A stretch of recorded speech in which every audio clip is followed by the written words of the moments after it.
Nou ja, ons is nog steeds met ons Sabbat reeks besig, dis nou al die 8ste aflewering, 8ste Sabbat, amper 2 maande. En elke keer as ek sê ek wil dit afsluit, dan kom daar soveel dinge by. En nou gaan ek dit maar doen tot Vader ophou om vir my nog goed te gee. Want uiteindelik gaan alles oor die bruid, wat ons nou in die skrif lees. Dis al wat belangrik is. En ons het ons ou prentjie, wat ons nou al redelik goed onder die knie het, hoop ek, wat ons dan onteenseglik uit hierdie prentjie kan sien, dat die versameling van Vader se kinders in die eindtyd vind in Suid-Afrika plaas, dit vind binne die boerevolk plaas, ek gaan nie al die bewyse gaan haal nie, daar is 7 lesings wat jy gaan soek. Binne in die boerevolk is daar 'n sielsgroep, wat hy noem dogter van Sion. Want onthou ek het vir julle gesê, nefesh in Hebreëus siel is vroulik. En dit is jou siel wat een word met jou gees in jou wat die huwelik is.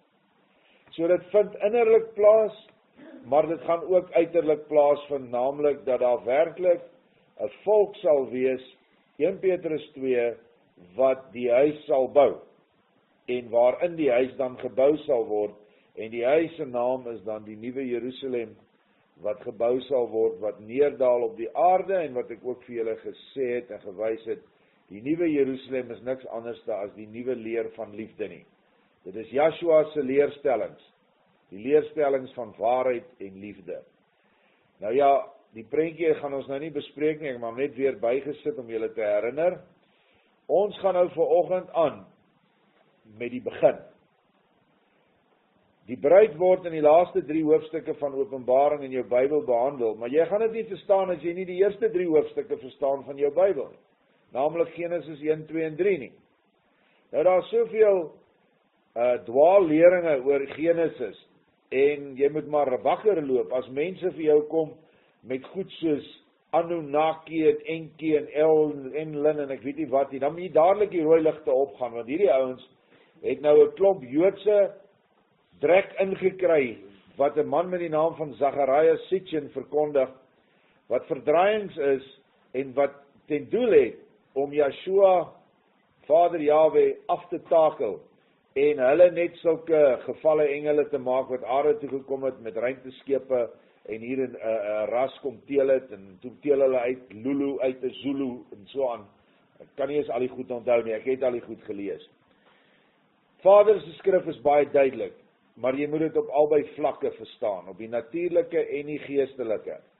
En dan kom daar 'n derde vlak by, wat ons dan vandag in sal beweeg, en dis die hemelse vlak.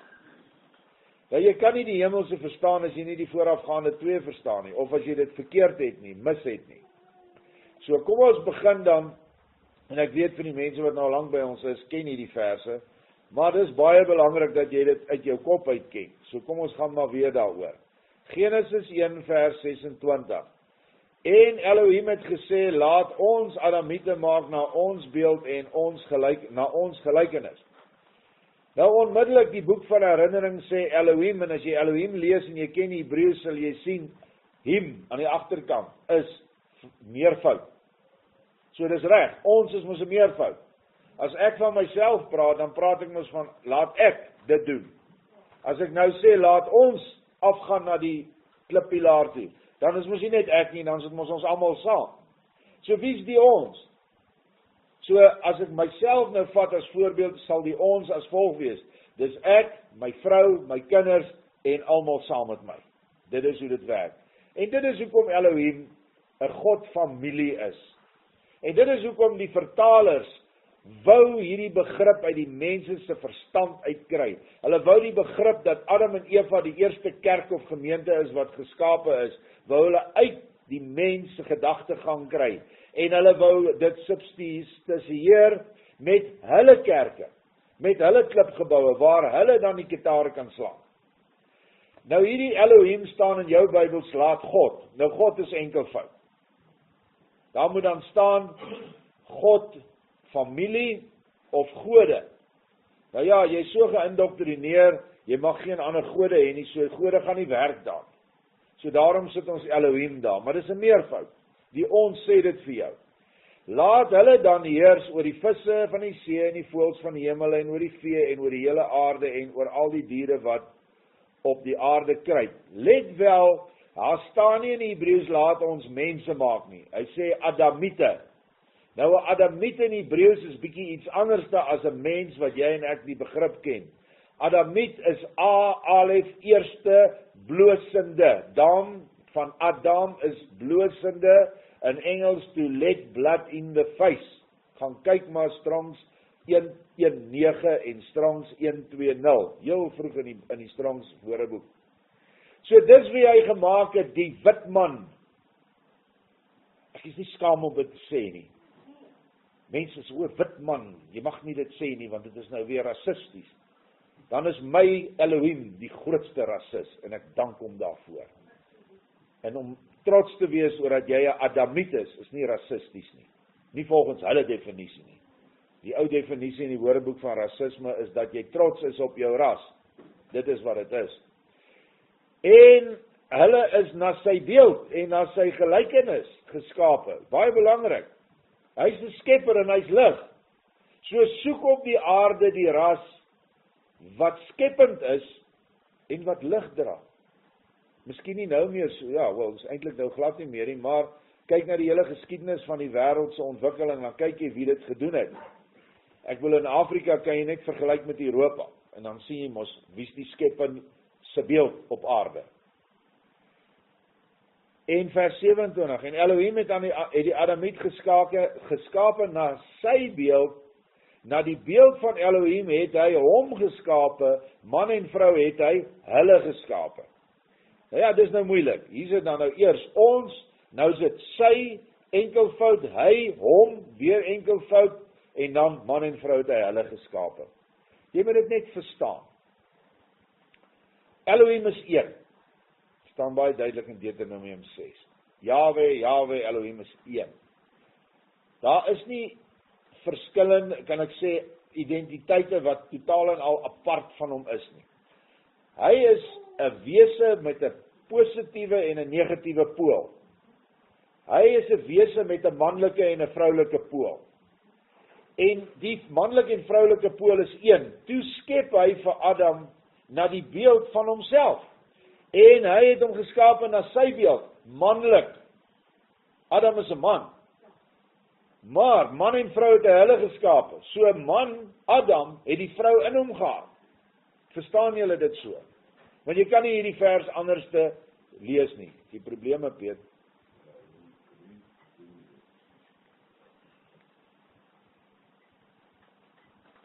Net so oomblik vir die kamera. Hou hom dan maar net op die bord.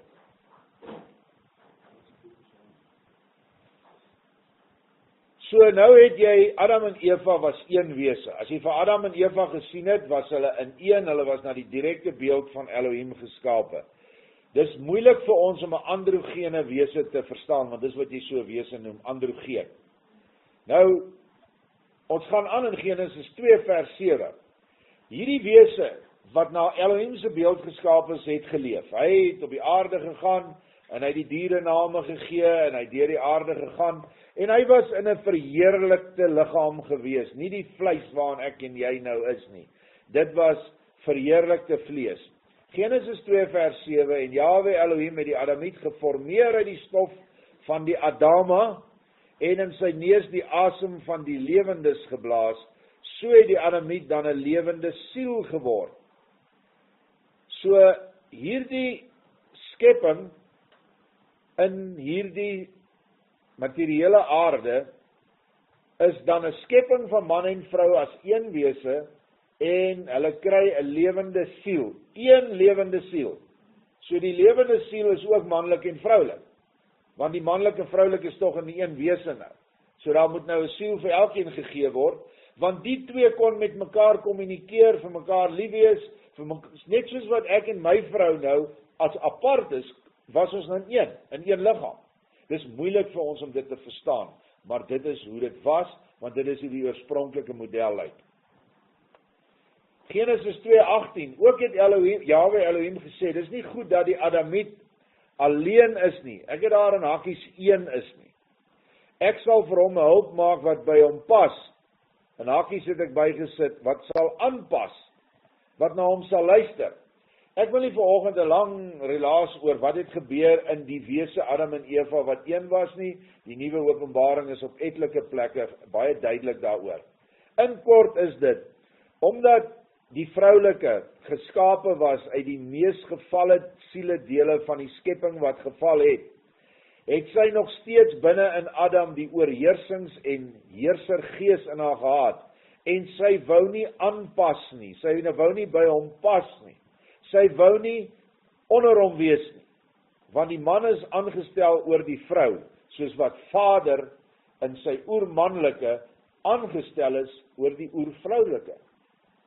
En sy wou nie, dit was nie 'n goeie eenheid nie. Vader het probeer, want dit was baie nader aan sy beeld as die mens so sou voortplant op aarde. Wat doen hy toe Vader sien maar hierdie ding, deur die vrou se onwilligheid om te dien onder die man, toe maak hy die Adam aan die slaap, en hy bou die sykant, in jou Bybel staan 'n ribbe, maar die woord is sykant, van die Adamiet, tot 'n vrou en bring haar na die Adamiet, vers 22. Toe sê die Adam, dit is nou eindelik been van my gebeente, vlees van my vlees, sy sal vrou genoem word, want sy is uit die man geneem. So daar is geen twyfel, dat hy aan die slaap gemaak is, geskei is, en die vrou buite aan kant hom gesien het nie. Hy het homself verheug toe hy haar sien, maar dis nie waaroor ons wil gesels nie. Ek is besig met die eindtyd bruid. Die eindtyd bruid moet teruggaan na die begintyd Adam en Eva toe. Dit is waaroor hierdie hele lang uitgerekte 6000 jaar periode is. Want die mens het al hoe verder wegbeweeg, waar die onwilligheid van Eva om Adam te dien, alreeds die eerste wegbeweeg was. Dis nou nog lang voor die sonde in die tuin van Eden, hoor. Die sonde kom nog. So, vers 24 sê Vader, daarom sal die man sy vader, en ek sit in hakies hoofletter, Abba, en sy moeder die gees verlaat en sy vrou aankleef, en hulle sal een vlees wees. Op beide vlakke is dit so. Ek en my pa en my ma totsiens gesê, ek sê ek gaan nou by Erna, gaan ek met haar trou, en dis hoe ek my vader en moeder verlaat het. Maar wie is Adam en Eva se vader en moeder? Okay, vir die meeste mense sê, hy het 'n vader, maar hulle weet nie wie die moeder nie. Maar hier staan dit dan, in Genesis 2 vers 24, praat hy met Adam en Eva, en hy sê, jy sal jou vader en jou moeder verlaat, en jou vrou aankleef, en hulle sal een vlees wees. So in die huwelik, alhoewel ons nou 2 is, glo ons dat ons een vlees is, want daar is baie bewyse en getuienis, dat want man en vrou gemeenskap het, dan vermeng hulle siele met mekaar, en hulle word werklik, veral in die geestelike, een, maar ook in die vleeslike. Daar is nou onlangs bewyse gelewer oor die DNA van vrouens wat met multiple mans slaap, dat hulle die DNA bloudrukke agter in hulle brein dra, hier iewers agter in die middel, het hulle dit opgespoor. Hoe dit ook al sê, ek moes hierdie ding vir jou wys, want anders te gaan jy die eindene nie verstaan. So, eerstens, Adam en geskape, man en vrou in een, vrou wil nie lekker luister nie, hy maak hom aan die slaap, hy haal hulle uit, hulle is nou baie lief vir mekaar, want Adam sien sy liefde buite hom, sy sien sy liefde, en hulle is baie gelukkig. Ook net vir 'n rukkie, toe luister sy alweer nie na hom, né? Toe kom na gas in die tuin, en hy sê, man, weet jy hoekom wil Elohim nie, jy moet van daai boom eet nie, want as jy eet, gaan jy soos 'n God word. Sy luister nie na hom, man, en sy gaan vra nie vir hom nie, of eintlik as jy die nuwe Openbaring gaan lees, het sy 'n paar keer vir hom gevra, toe sê hy, pas op, bly weg, en sy het nie, en toe uiteindelik, toe het beide van hulle geval, en toe is hulle van hulle heerlikheidskleed beroof. Dit beteken, die liggame wat hulle gehad het, as een, wat nog steeds dieselfde verheerlikte liggaam was, maar gesplit in twee verheerlikte liggame, een siel, wat nou gesplit is in 2, is nou nog steeds verheerlik, en het direkte kommunikasie met die goddelike. Die engele praat met hulle, hulle kan Vader direk kontak, deur die engele, of in sekere instansies het hy ook afgekom na die tuin toe, en hulle het met hom gewandel, dit staan so in die skrif. Maar toe hulle hierdie daad gedoen het, toe verander hulle liggame, toe verloor hulle die ligglans van hulle liggaam weens hulle ongehoorsaamheid. Hoekom moes hulle dit verloor? Want sou hulle dit behou het, sou hulle vir ewig boos gewees het. Want hulle het 'n ewig lewende, verheerlikte liggaam gehad, en hulle sou die hele koninkryk van Vader gekontamineer het. So hy moes hulle uithaal, hulle weggevat uit hierdie gebied, hierdie verheerlikte gebied, wat afgeseël was, hy het 'n vlammende swaard daar gesit, die mens kon nie weer terug nie, en hy jaag toe vir Adam daar uit, en hy moet nou oor die aarde beweeg in vlees en bloed. Dit is wat in die paradys gebeur het. Wat gebeur nou aan die einde? Hoekom moes Joshua kom? Omdat Adam en Eva dit nie kon doen nie. Hulle het dit opgeneem, om het so in Boere-Afrikaans te praat. En so het die hele nageslag net al goed verder en verder en verder weggegaan, totdat Vader arme Moses moes kry om vir hulle houtbokse met goud oorgetrek en tentseile en allerhande goed, en hulle moes diere se siele moes hulle verbrand, sodat dit as bloudruk kan dien vir die ongehoorsaamheid in die oorspronklike tuin van Eden, toe hulle siele verkoop het aan Satan. En so het Joshua gekom, en so het Joshua dan die eerste stap vir ons gedoen. Hy het vanuit die vlees weer 'n verheerlikte geestelike liggaam vir homself opgewek uit die dood uit. So nou keer hy die ding nou om. Maar as man in die vlees. Maar, en dis nie die lesing van vandag nie as man alleen in die gees nie. Want as Joshua volkome Elohim is, volkome God, en hierdie gemeente glo dit, en ek noem dit vir die band. Joshua is volkome Elohim, bo hom, onder hom, langs hom, nêrens is 'n groter Elohim as Joshua Messia nie. Hy is een met die Vader, ek en die Vader is een. Hy kan nie twee wees nie, want dan lieg Deuteronomium 6, ek dink vers 6. Deuteronomium 3 vers 6. Want daar staan Elohim is een. En dis hoekom die Fariseërs en die skrifgeleerdes hom uiteindelik vermoor het, want hy het gesê hy is ook 'n God. Hulle was te onnoosel geestelik om te sien maar hy is die God, die enigste een. Hulle het iets anders verwag. Nou, hy het as volkome Elohim opgestaan. Dit beteken manlik en vroulik in die geestelike wese, maar in 'n manlike liggaam. So hy het nou as die Adam, die bruidegom, vir ons, as man het hy opgestaan uit die dood. Maar Eva, die geestelike Eva, is nog in die dood. Sien julle dit? Dis die volk. Die volk is nou vir 2000 jaar in die dood, maar daar sal 'n tyd kom, waar die volk, die vrou, die Adamse vrou Eva, weer opgewek word, weer 'n verheerlikte liggaam sal kry, 'n ewig lewende liggaam, waar sy dan nou een sal word met haar bruidegom.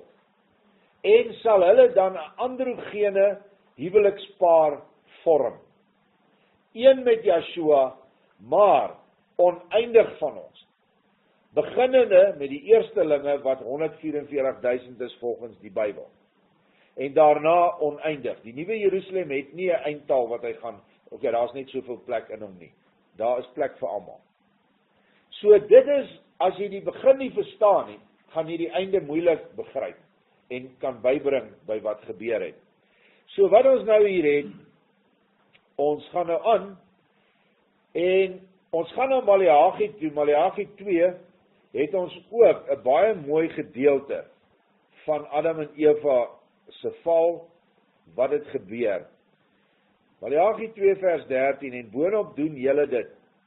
Dis nou die volk wat aangekla word. Julle bedek die altaar van Jahwe met trane, met geween en versigtiging, omdat hy hom nie meer wend na die spysbydra nie, en haar van julle hand nie aanneem as welgevallig nie.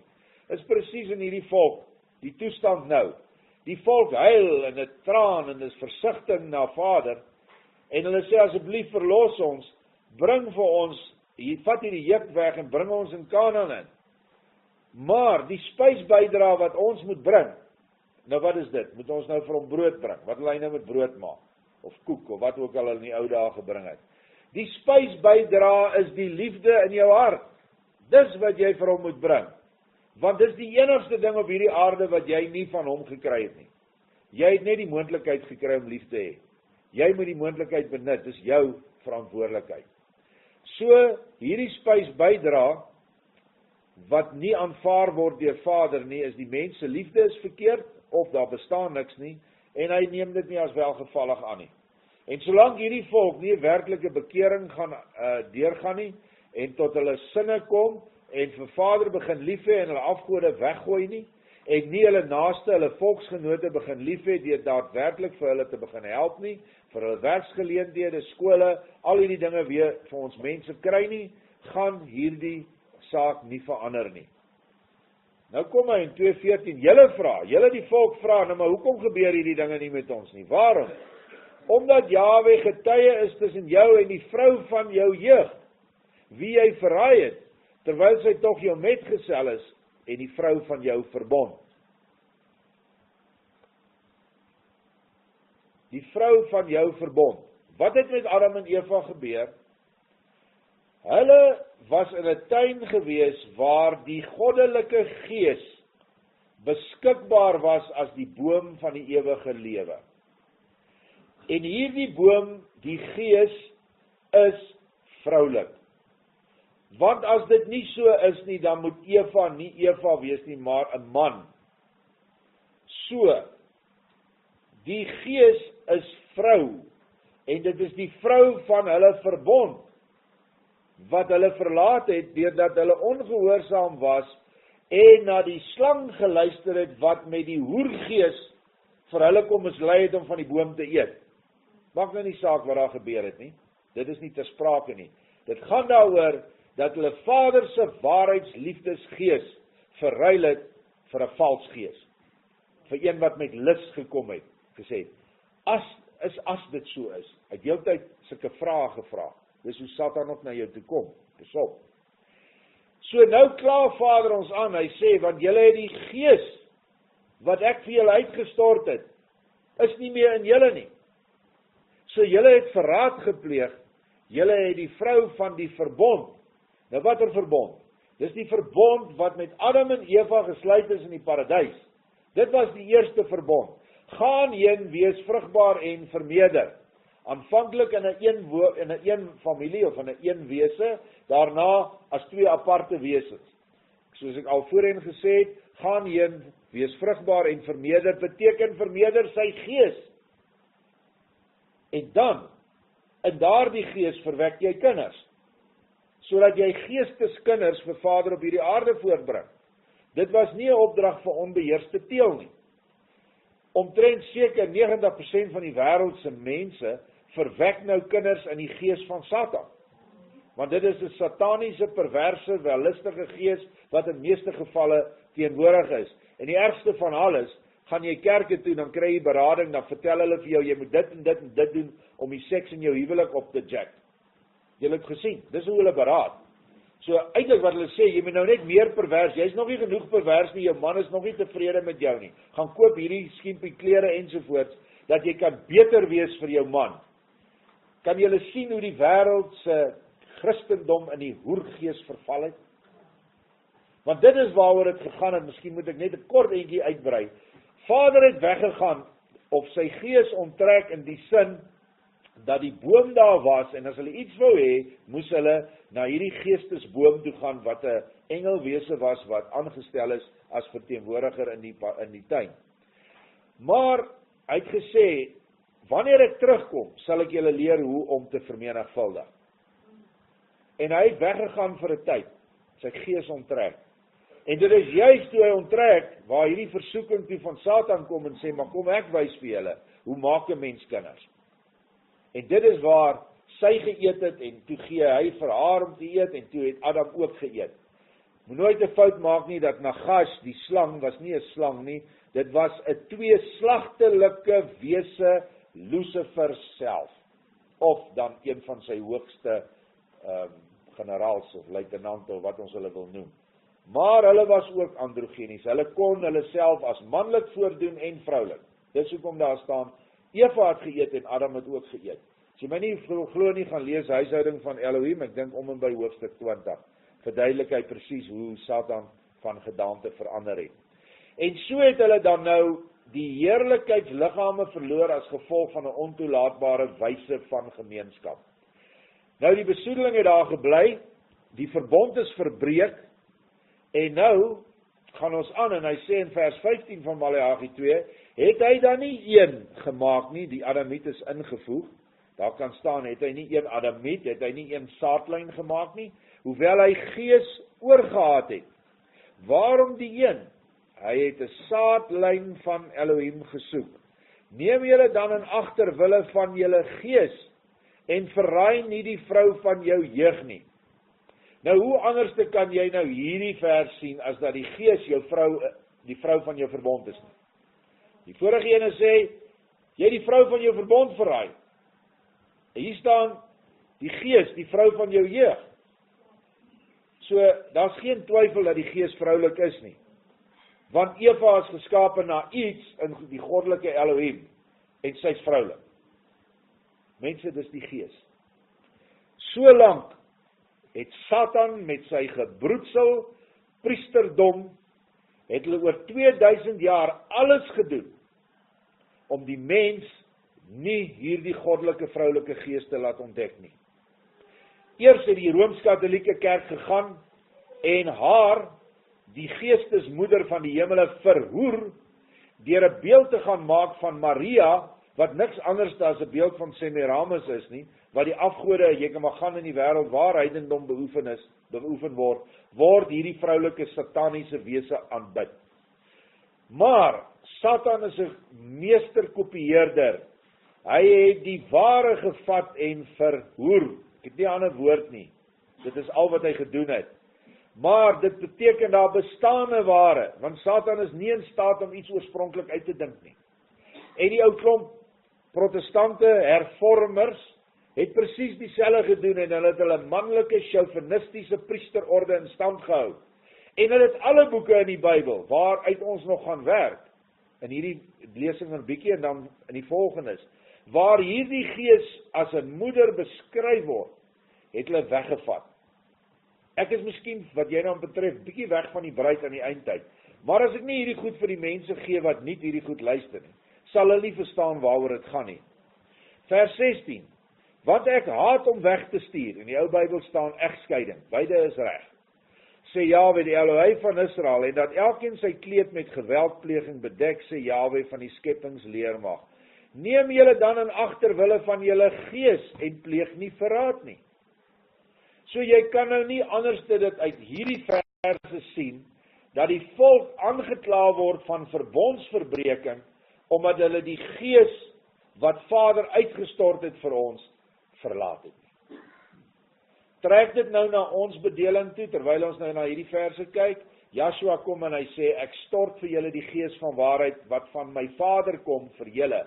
'n ander trooster gee ek vir julle. Johannes 14, 15 en 16. Maar die volk het die rots verwerp, en die rots, die gees, het nou 'n rots der struikeling, of 'n klip der struikeling geword. Maar, hy sê ook in 1 Petrus 2, dat hierdie rots, hierdie gees, is vir ons kosbaar. En dit is die hoeksteen van ons huis. Wat se huis?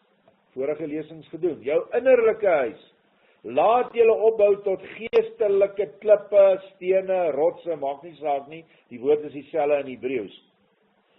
Maar hoe kan jy 'n huis bou as jy nie 'n hoeksteen het nie? Jou eerste fondamentsteen, eintlik is 'n hoeksteen die boonsteen, maar hoe dit ook al sê.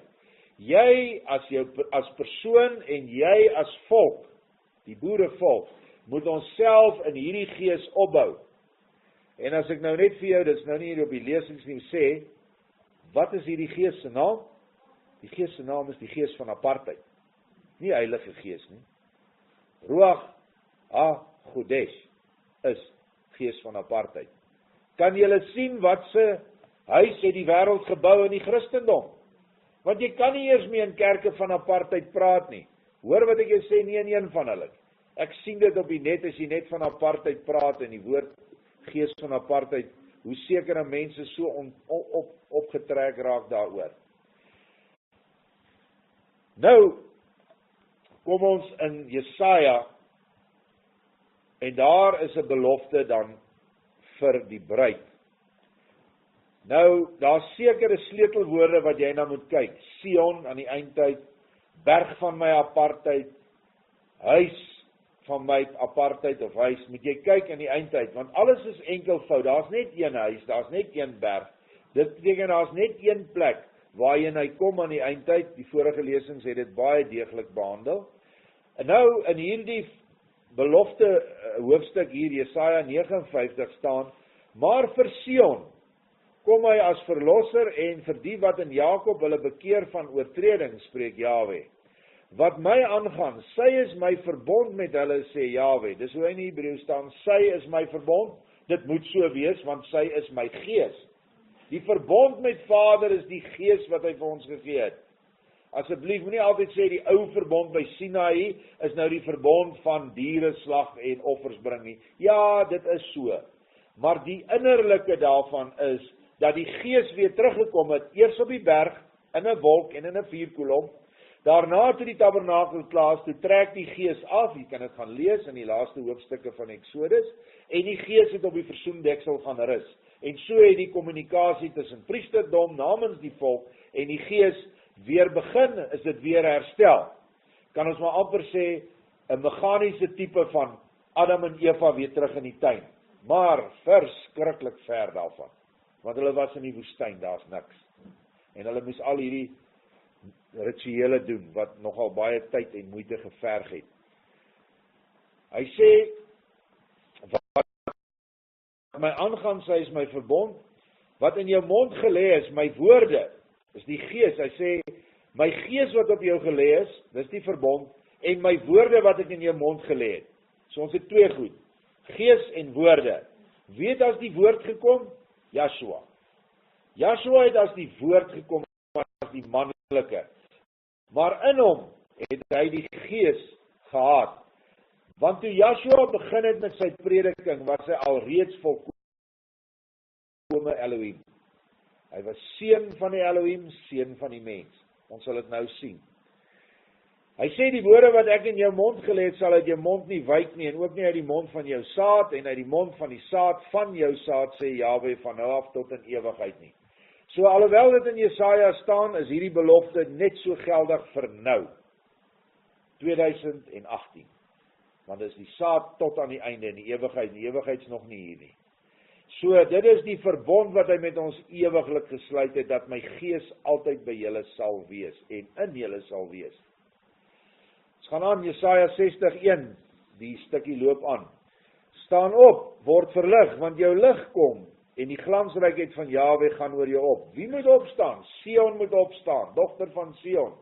Waar bevind sy haar aan die eindtyd? Jesaja 18, Sefanja 3, suid van die riviere van Ethiopië, 'n volk wat vertrap is, gehaat is, ensovoorts. Want kyk, die duisternis sal die aarde oordek, en groot donkerheid die gemeenskappe. Maar oor jou, Sion, sit ek nou in, sal Jahwe opgaan, en sy glansrykheid sal oor jou gesien word. Wat is sy glansrykheid? Die ou Bybels het gepraat van heerlikheid. Dis gees. Jahwe se gees sal oor jou opgaan. Maar die woord gees, ruach, is ook baie te doen met glansing. En die woord heerlikheid is eintlik nie goed vertaal as heerlikheid nie, maar wel glansrykheid. Vers 3, en die nasies sal trek na jou lig, en konings na jou stralende opgang. Na wie toe? Na Sion toe. Wat is Sion se eienskap? Hoekom is sy anderste as die ander? Sy het die gees. Sy is nou in sy verbond. Watter gees het sy? Gees van apartheid, die gees van waarheid.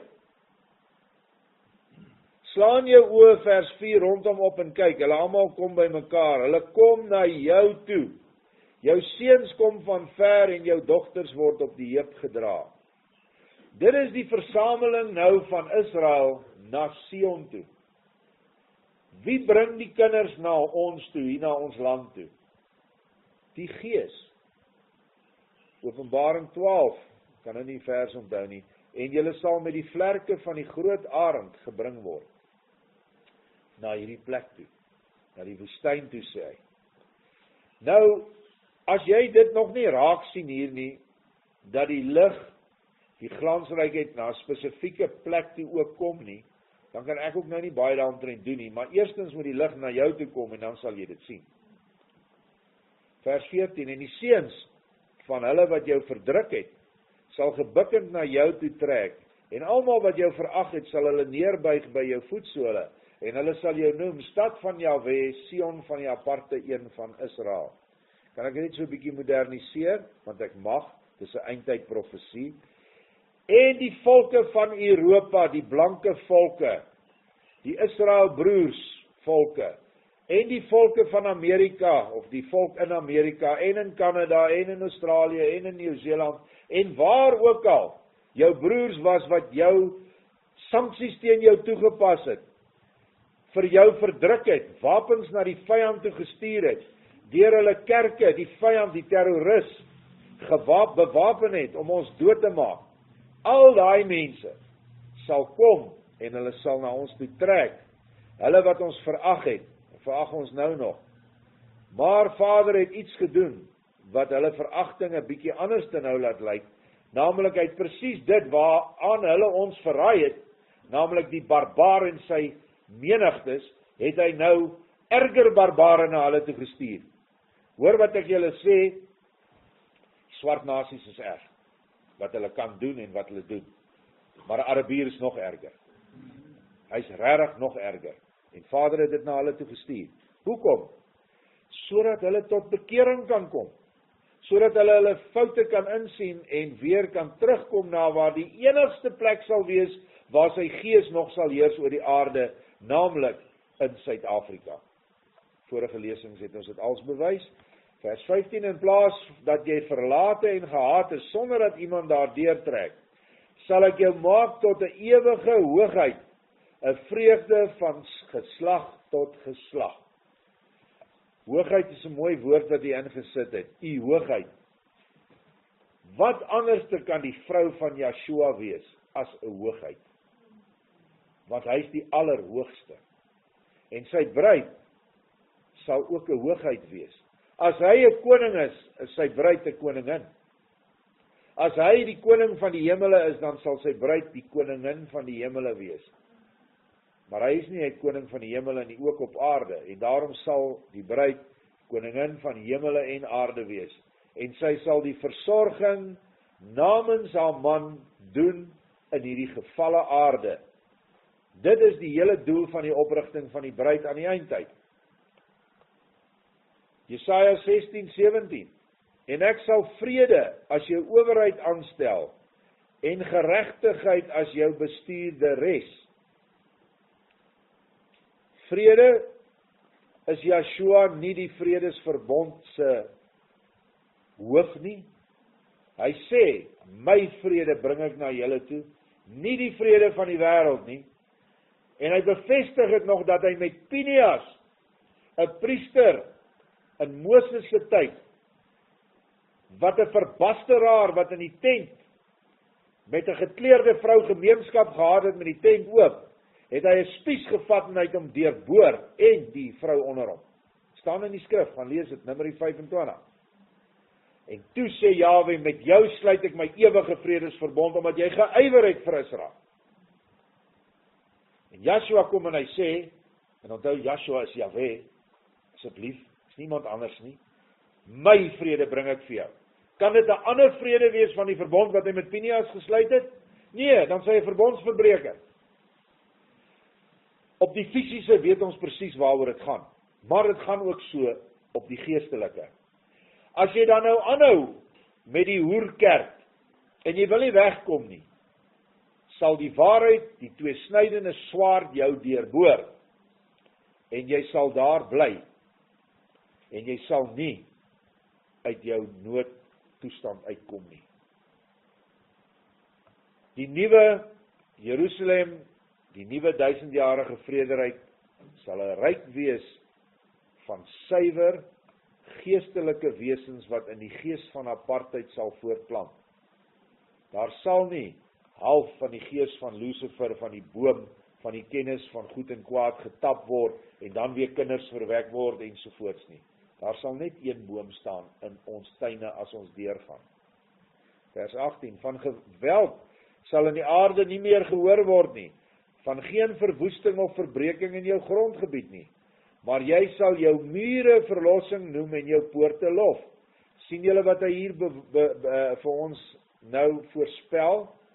Die mure van die nuwe Jerusalem, wat die 144.000 mense verteenwoordig, wat engele gaan word, deurdat hulle presies gaan kry, wat Yeshua gekry het 2000 jaar gelede, naamlik 'n verheerlikte liggaam, wat hy self vir hom opgewek het, of verwek het, maar nou gaan hy as ons bruidegom, gaan hy dit vir ons gee.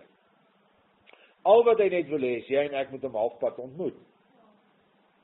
Anders verder kan ons toch nie gaan nie, ons is nie in staat nie, ons is nou net te gevalle, te ver weggeval.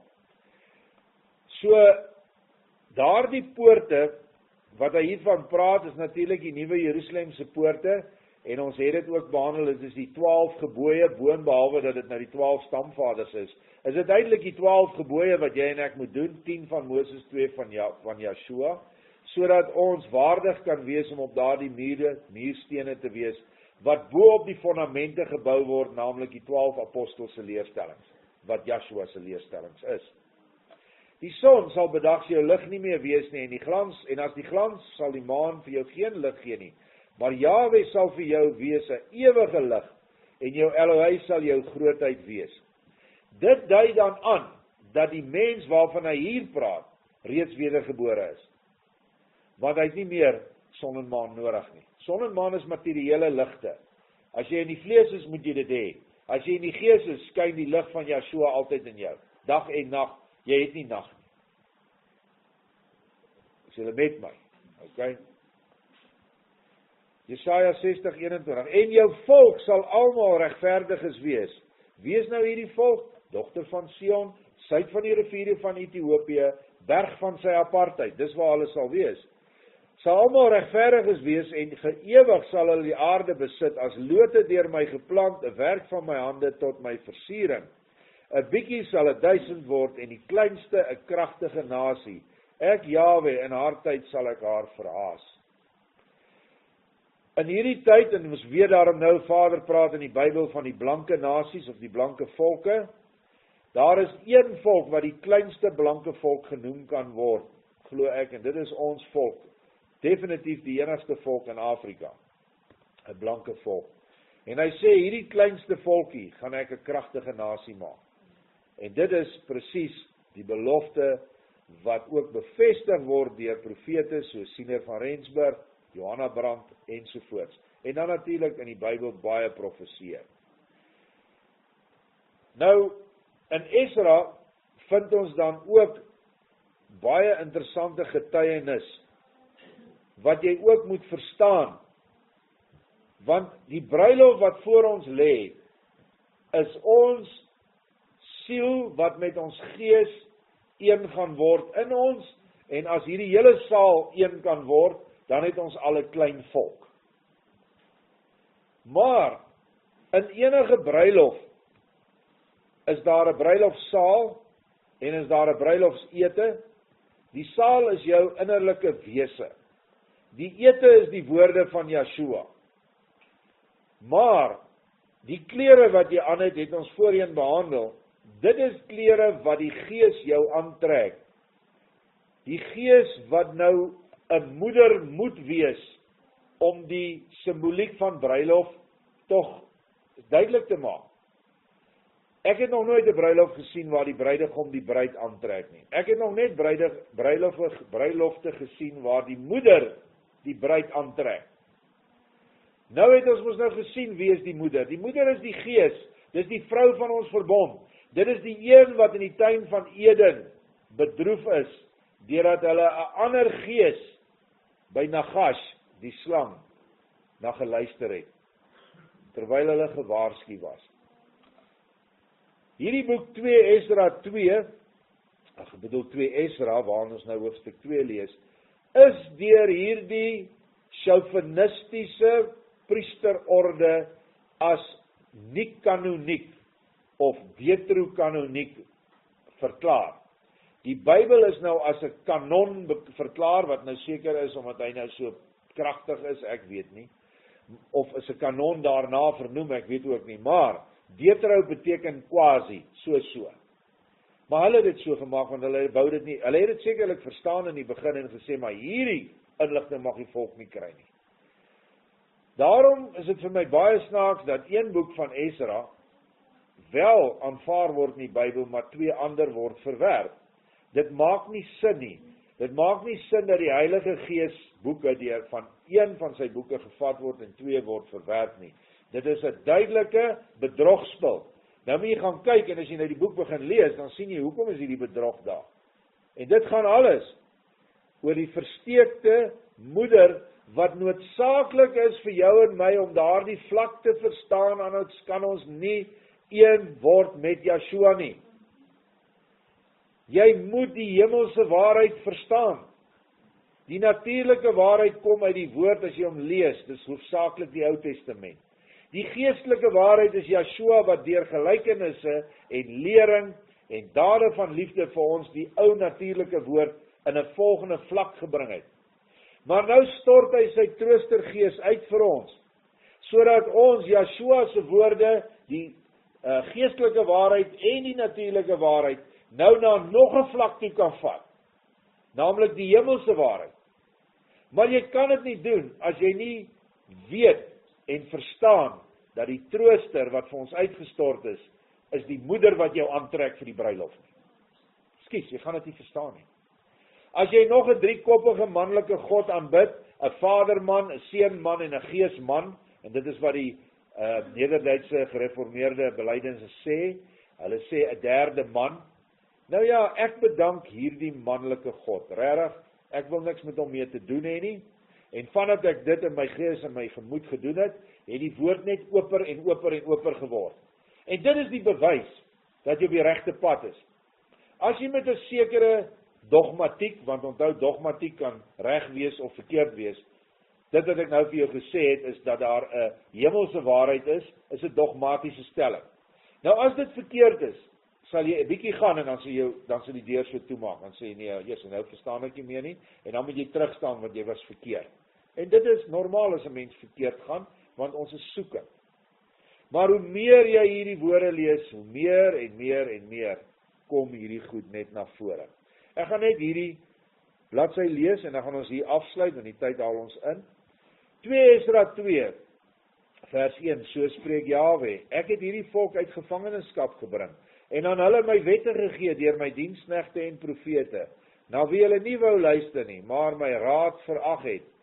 Die moeder wat hulle gebaar het aan hulle gesê, gaan weg julle kinders, want ek is 'n weduwee en verlate.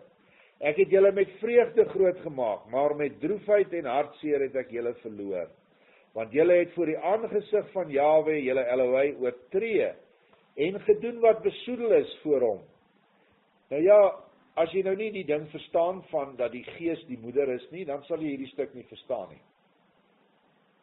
Die Gees het die wette gegee by Sinai.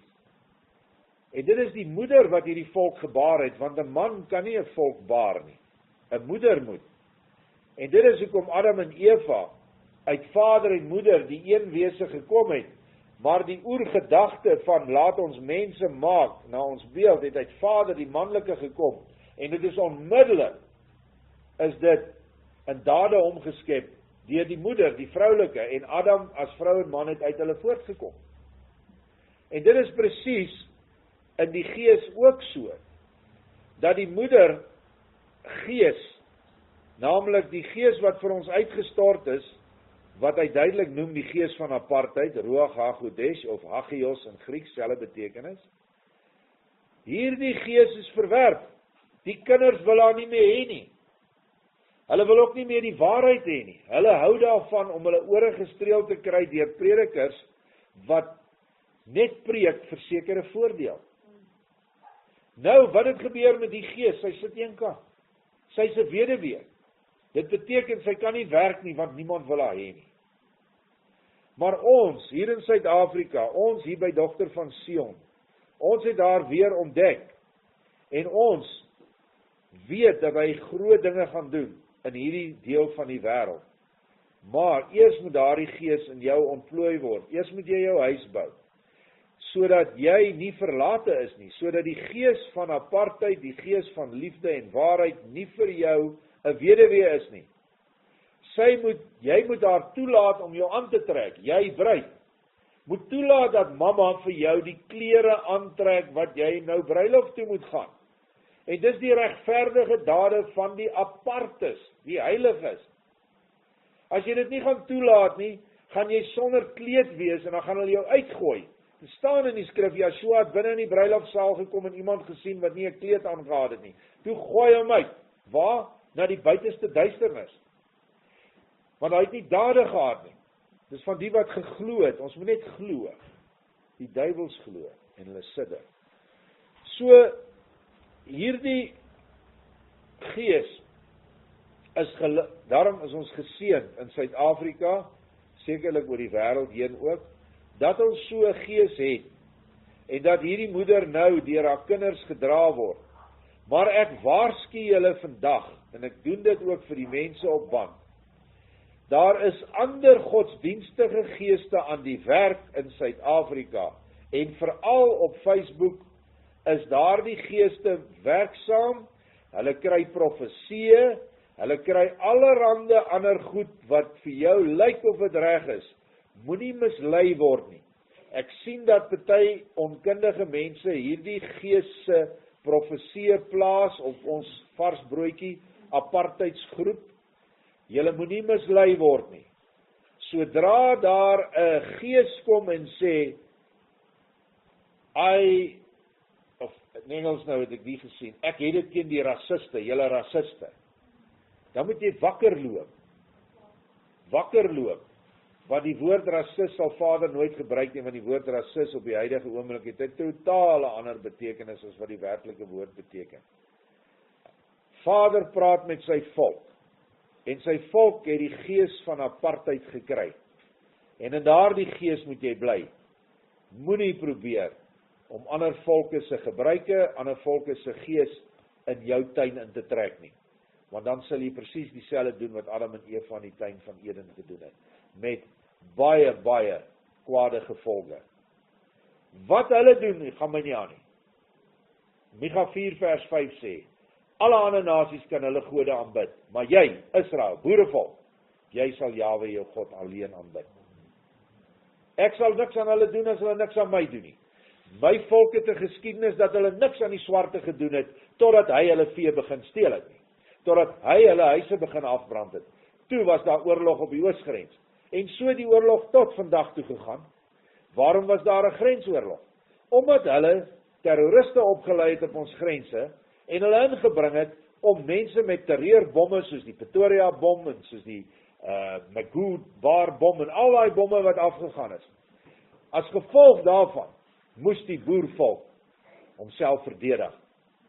En dit is om ons waardes en ons kultuur, maar veral ons godsdiens, ons geloof suiwer te hou, het ons die volste reg om onsself te verdedig, nie met krag of geweld nie, maar deur my gees. En dit sê ek vir julle is die ergste wat 'n ander volk kan oorkom, as Vader se gees van verskrikking oor hulle gaan kom. Maar eers moet jy en ek een word met hom. Eers moet die liefde en wysheid in jouself verenig, sodat jy die wedergeboorte krag kan kry. En dan is jy 'n meerderheid. Een mens is nou 'n meerderheid teen die hele wêreld van 8 miljard mense. Hoekom? Want die hemelse leer is baie groter as 8 miljard. En as hulle agter jou staan, is jy 'n meerderheid. Dink maar daaraan. Amen.